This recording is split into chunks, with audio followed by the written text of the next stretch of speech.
अंगना में कांगना लुटाई कैसे जी।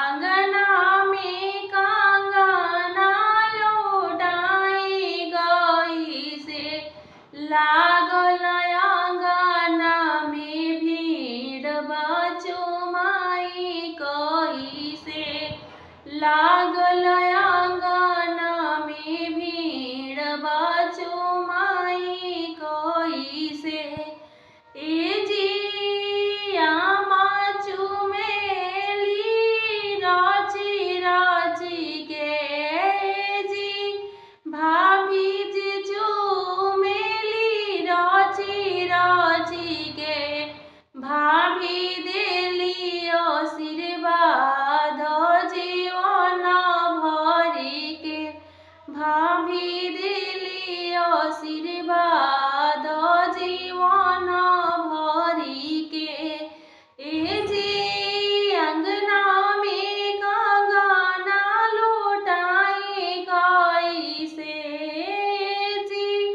अंगना में कांगना लुटाई कैसे लागल अंगना में भीड़ बचुमाई कैसे ए जी चाची चुमेली राची राची के चाची देली आशीर्वाद जीवन भरी के ए जी अंगना में हारावा लुटाई कैसे जी।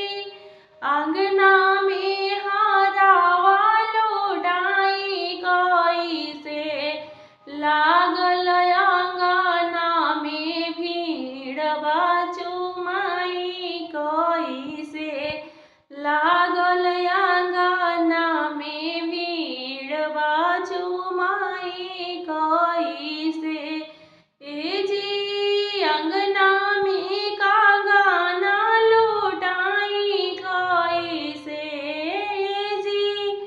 अंगना में कांगना लुटाई कैसे लागल अंगना में भीड़ बचुमाई कैसे लागल अंगने में भीड़ बचुमाई कैसे।